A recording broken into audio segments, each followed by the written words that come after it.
Assalamualaikum warahmatullahi wabarakatuh.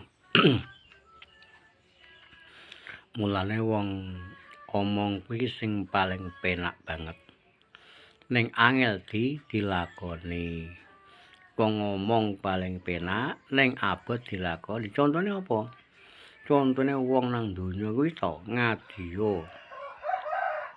Kitab kuning, kitab apa wae, kitab munjiat, kitab Hikam, kuwi lek mung diwaca tanpa praktek ya ora enek rasa. Mulane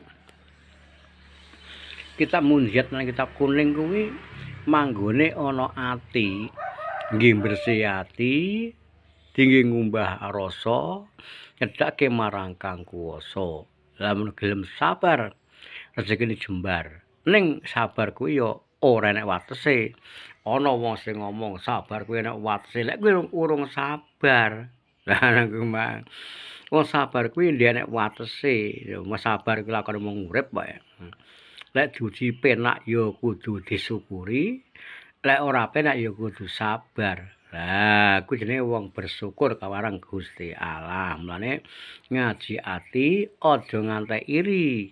Ngaji rasa aja nggawe gelone manungsa. Wis sakmono kae ngajine Mbah Dijoyo. Sakrep 330. Mantap di hati, mantap di hati. Assalamualaikum warahmatullahi wabarakatuh.